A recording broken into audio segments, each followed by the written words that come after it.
Peace and blessings, everybody. It's yours truly, Dan Adams, a.k.a. the Soulful Conservative, the DA and the prosecutor, coming to you live once again with another edition of the Dan Adams Show. It is January 29th, 2019, and I want to get the sad story out of the way first, okay? Let's just get the sad story out of the way.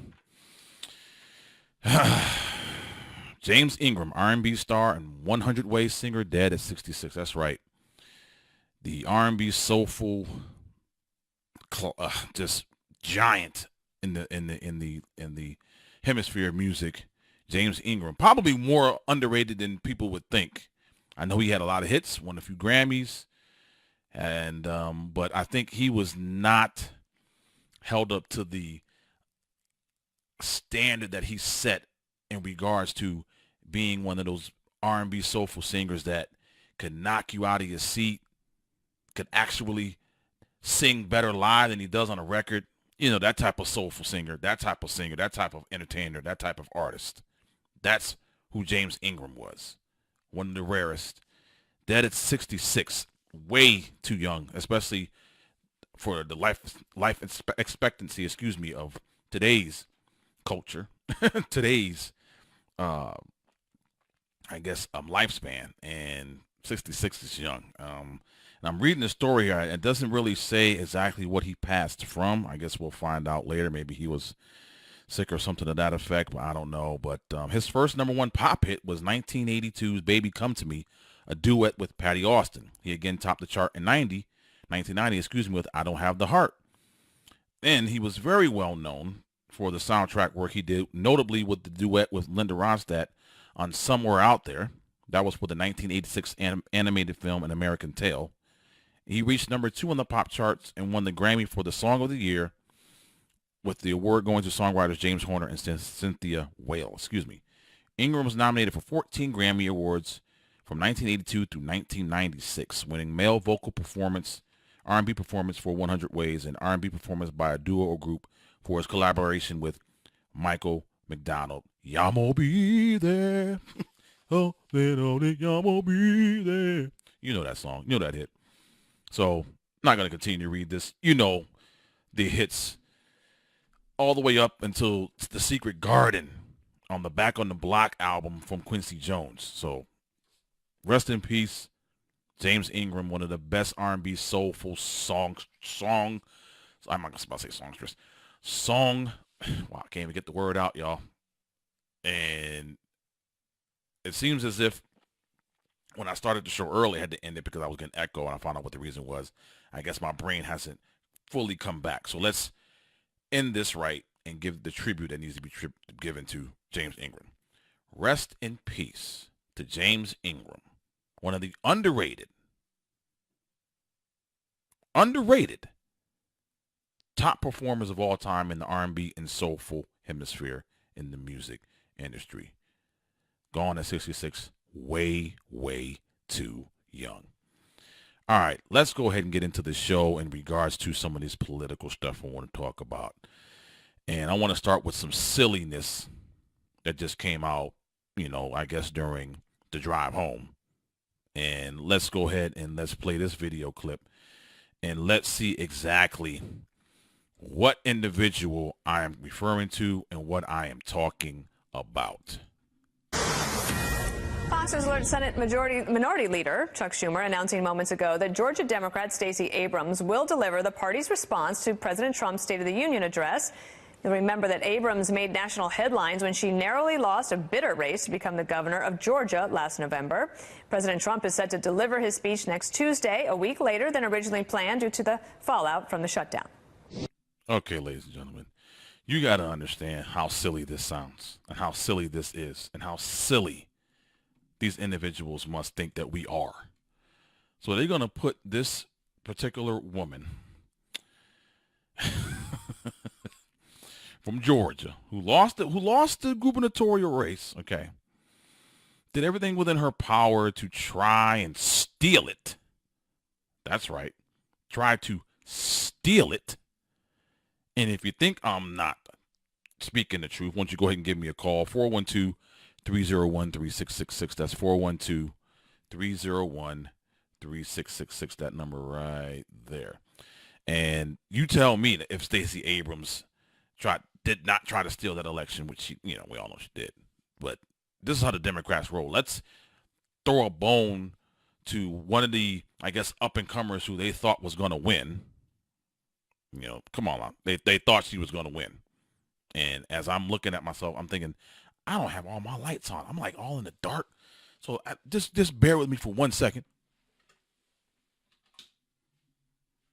How about we turn that light on? And wow, look at the cameras like, oh, snap. I got some more light. And let me, I don't need that turned up. That's cool. That's fine. So back to the topic at hand. Stacey Abrams. I just don't understand the Democrat Party. Never will. And that is the silly take for today. She is going to give the response to President Trump's State of the Union address next week. Oh, it's never dull with the Democrats, I can tell you that. But now I want to play a clip now, ladies and gentlemen, and it's something that happened over the weekend, and I want to talk about now. And I'm going to play the clip, and I know you heard about it. I'm just going to let the clip play, and then we'll discuss and converse about it after the clip is played. Wow. Problem is in Wyoming and in South Dakota, they think they need a wall, and in Texas and in Arizona, they don't. I know. Yeah, right? Like it's... And a lot of this we don't want to talk about, but the fact is, on the Republican side, a lot of people see the rise of an extraordinary, important new constituency in American politics, Hispanics, who will come here and all be Democrats. Also, I hear when I push people a little harder, I don't know whether I want brown grandbabies. I mean, that's also a part of it. It's the intermarriage that is going on and the cultures that are conflicting with each other. I also happen to believe that the Hispanics should work harder at assimilation. That's one of the things I've been saying for a long time. That they ought not to be just codified in their communities, but make sure that all of their kids are learning to speak English and that they feel comfortable in the communities. And that's going to take outreach on both sides, frankly. Hold up. Wait a minute. Did Tom Brokaw say what he just said? You know what? I'm going to play that again because that was priceless, ladies and gentlemen. Absolutely priceless. Problem is in Wyoming and in South Dakota, they think they need a wall, and in Texas and in Arizona, they don't. I know. Yeah, right? Like it's... And a lot of this we don't want to talk about, but the fact is, on the Republican side, a lot of people see the rise of an extraordinary, important new constituency in American politics, Hispanics, who will come here and all be Democrats. Also, I hear when I push people a little harder, I don't know whether I want brown grandbabies. I mean, that's also a part of it. Did you just hear what I just heard? Did Tom Brokaw say that the right, the Republicans, and the GOP in this country don't want brown grandbabies? First of all, what does that even mean? Brown grandbabies. Kind of first thing, obviously, he may have had a stroke at that time when he was speaking on Meet the Press. Just saying. But the fact that he said and what came out of his mouth, he thinks that the Republicans don't want brown grandbabies. Now, I'm going to go to the Facebook Live page and just say what's up to everybody. And I'm just going to type wasabi because I am here and I see you. I see your stuff coming across. And whoa. And I'm going to leave that face up on the screen for just a few more minutes because that's what I think. Right before that, I think that's when he had a stroke or something to that effect. I'm not really sure. But wow, ladies and gentlemen, wow. Just think if a Republican said that. An actual Republican said something to that effect. Now, he came out and apologized for the comments, but he meant, stop apologizing. Unless you say something that you didn't really mean and you were caught up in the moment, okay, I can see you coming out and saying, hey, what in the world was I thinking? I was caught up in the moment. I said something I shouldn't have said. But no, you can see him sitting here. No one's pressuring him. No one's, you know, forcing him to say what he wanted to say, that came from the truth that he feels is the truth. Point blank. You can't get around that, ladies and gentlemen. You can't. So don't even try. So Tom Brokaw, I don't know if you had a stroke at that moment, but Lord have mercy. That was one of those things I was just like, whoa, dude. Whoa. Walking back stuff like that, I mean, whatever. But man, are you kidding me? Are you friggin' kidding me? Whoo. Now, what I'm going to do right now is I'm going to play one more clip, and I do have to bring up the other lights on this other side of my basement so you can actually see me better. So, this is a perfect time to play another clip. So what I'm going to do here is play this particular clip, okay? I think I'm going to play it in its entirety. It's 1 minute and 15 seconds. But this is Elizabeth Warren going after Schultz and billionaires, thinking that billionaires think the government works great the way it is. Just listen to this woman and realize she's one of the front runners on the Democrat ticket. If Howard Schultz enters this presidential race, what does that mean for President Trump's likely reelection? I think you need a pundit for that one.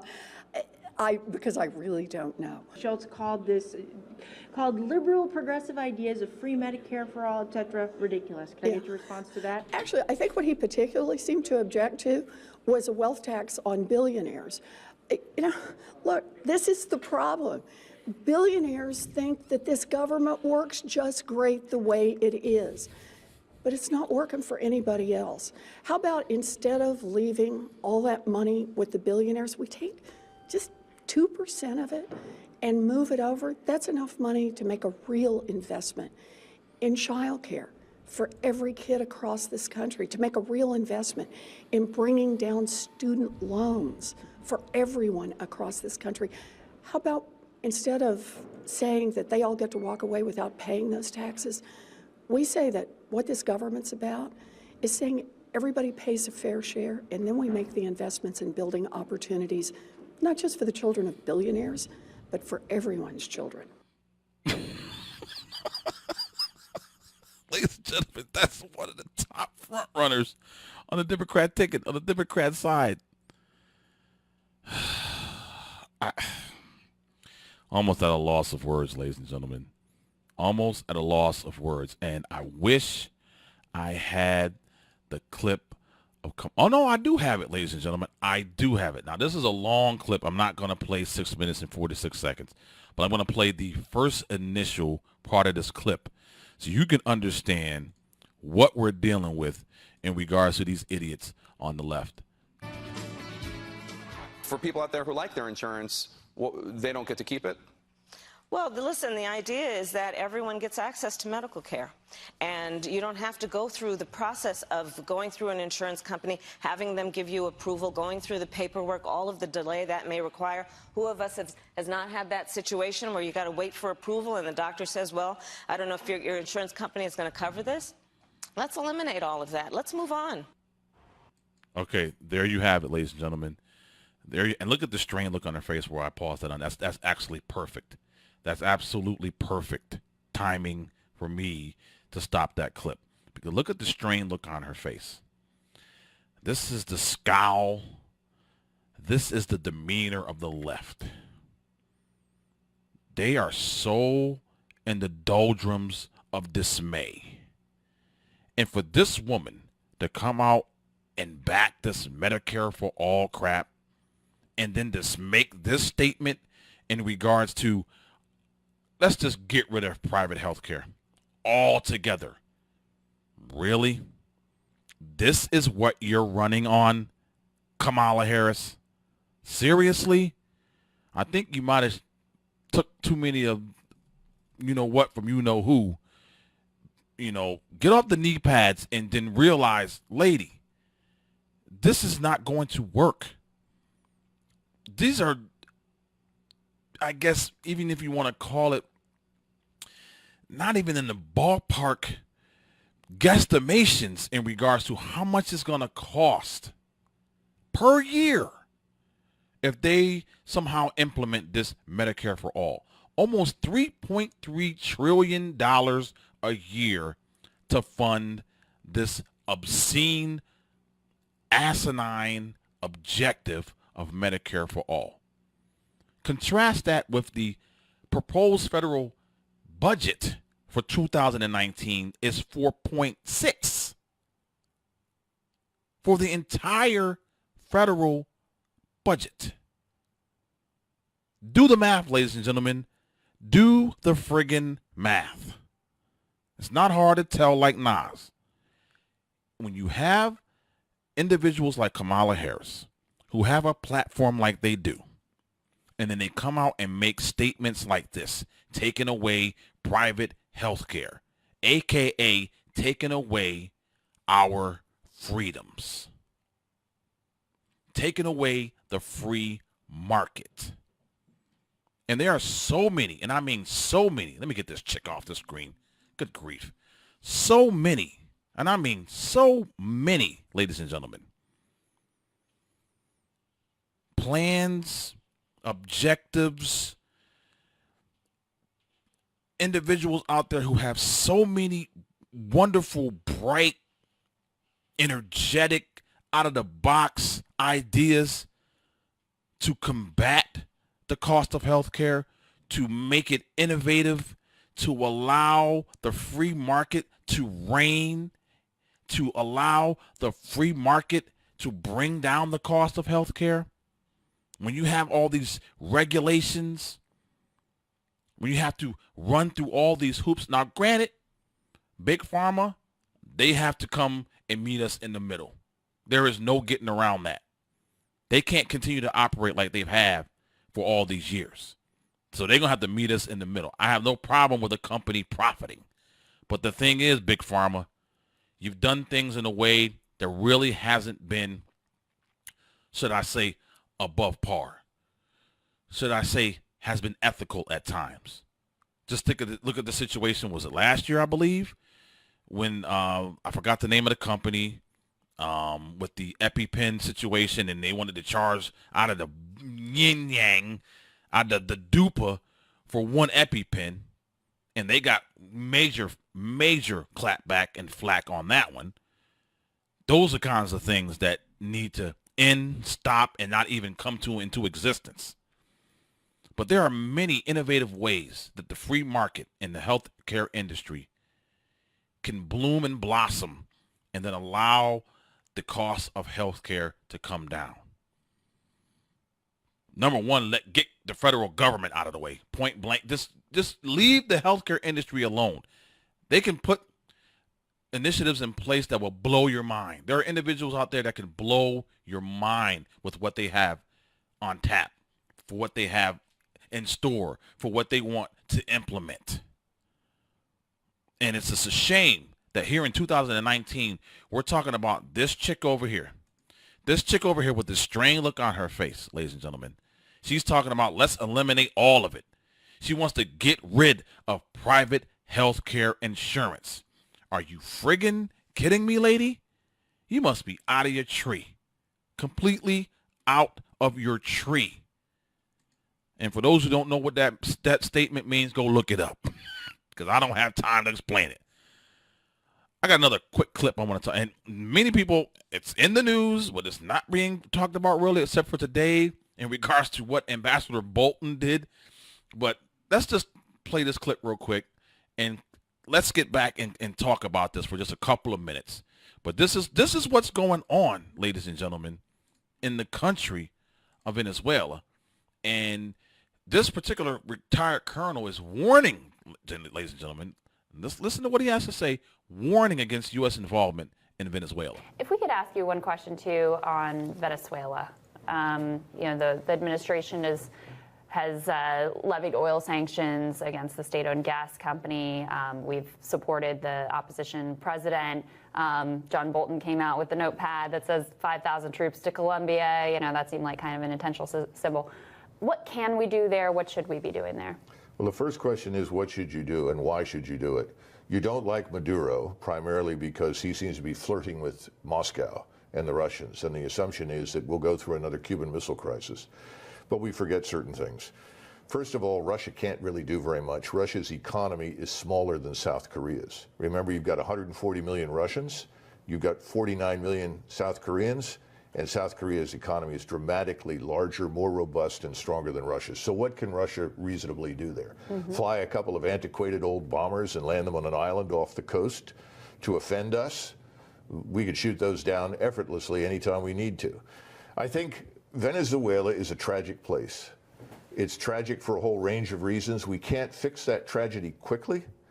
It may be possible for this man Guaidó to take over. If so, that's fine. But don't assume that even if Guaidó gets in there, that he may not decide to turn back to the Chinese who were formerly investing in Venezuela. They decided to walk away because it was a bad investment. He may turn back to them and ask for money. Should that make any difference to us? I don't think so, because the Chinese don't insist on regime change. They don't subvert governments. They don't try to establish their version of the political structure in anybody else's country. They're just there to make money. So you may have a temporary impact if he takes over, but long term, Venezuela's a basket case. It's likely to remain so for some time. He needs a lot of aid and support to repair the oil and gas industry, to get that back on its feet. How does all of this happen quickly? I don't think it does. So I would scale back my assumptions. Remember, whenever we go into these countries in Latin America, we create enormous bad blood. Right. And we create refugee flows. You think the refugee flows coming up from Honduras and Nicaragua and Guatemala are bad, moving through Mexico? None of these are real nation states in the Western sense. All of these places are riddled with organized crime and criminality. It'll get worse if you go into Venezuela. For those here in Pittsburgh and across the country dealing with this polar vortex, whatever the heck it's called, it's cold, it's going to be cold, it's going to get colder. So please be safe, number one. Number two, if there are individuals out there, especially the elderly, help them. Please do not shy away. Do not think someone else is going to do it. Help the elderly. Help those individuals who need help. You see somebody struggling, help. It's next man up. That's you. That's me. So until next time, God bless you and yours. May he keep you and your family safe. And until next time, God bless. Peace.